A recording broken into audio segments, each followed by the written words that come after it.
In Suffolk County alone, over 80% of the businesses are probably about 150 or less employees. So we're a very small to mid-sized market. So we know we have an opportunity, but we also have an obligation to all of you as CEOs, as business owners, to really look at how do you navigate the services that Suffolk County has to offer? And how do you do that in this type of economy? For the last 3 years, 4 years, most of the United States, Suffolk County not being an exception, has been in the economic doldrums. But I can tell you one thing that I have recently experienced. There's a new wind blowing in Suffolk County. Government is becoming more and more responsive to the needs of the community. That's the new attitude in Suffolk County. And with that pleasure, I'd like to introduce Steve Malone. This county is so over-processed, it is insane. We need to get away from this absolute obsession this county has on process and focus on getting things done. We have to think about and understand, as we layer upon layer these different obstacles, restrictions, regulations, that the sum total of it is stifling to innovation. But there are other things that we are not doing as a region that we can be doing to make things happen, and that is working together, bringing the different levels of government together so that we can respond quickly to those projects that are coming forward that are good and that are helping our region. I looked at economic development in this county and I said, we are not doing enough. In fact, we are not doing anywhere near enough to reach the potential of this county. In fact, it's a shame because of all the incredible assets that we have and the natural resources we have in this county and the educational assets we have in this county. How could it be that we are sort of dragging along on the bottom? What government's role should be and must be is putting the pieces in place, putting the ingredients on the table, laying the foundation, and from there, letting the private sector do their thing. But that critical role must be done well, and that's why it is so important that government operate as efficiently as possible so that we have the resources to do the things that we should be doing. Because I really believe that Suffolk County can be an economic powerhouse in a way that will lift every business and every community and every resident. And that is important that we, in building this innovation economy, that we make it accessible to all of our residents and all of our communities. And that's something we're very focused on. Most of us in the county didn't know too much about Joanne. She gets things done. And that's, again, part of that breath of fresh air in Suffolk County economic development. Joanne Maneri.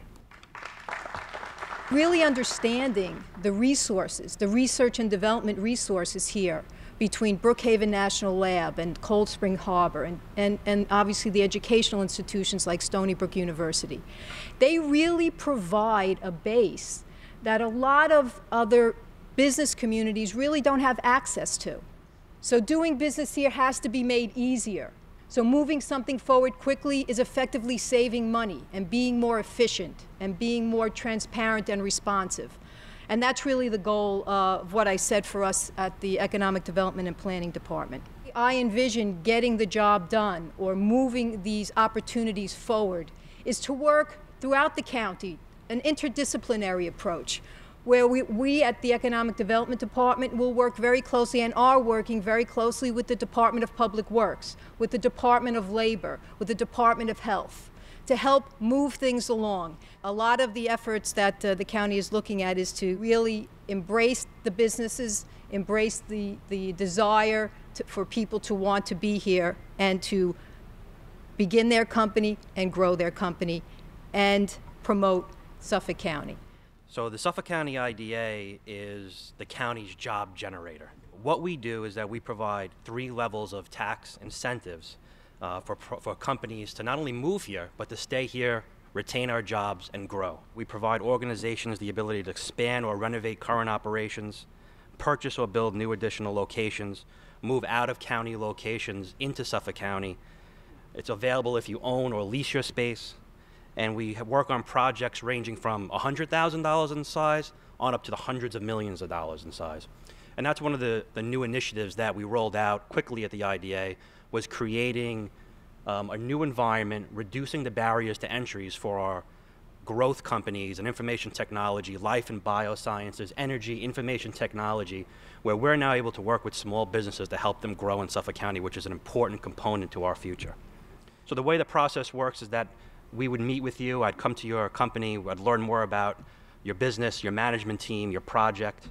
We'd get your application, you come to the IDA board, you get initial approval, and you'll be hopefully approved within the 30-day process. And then we'll work with you to close your project so you can take advantage of the benefits in the form of property tax abatements, reduced taxes on your company. As long as we have a component that's tied to jobs growth, we would be able to work with you. Having business grow in our township is what makes living on Long Island easier. And just want you to know that in the town of Islip and this town board that you have a partner. Key to making things happen is to look as government, not as government, but as a corporation and CEOs that sit together and make it happen. I'd like to thank all of you for coming today. I hope this was very informative. And again, I'd like to thank our guests for taking part.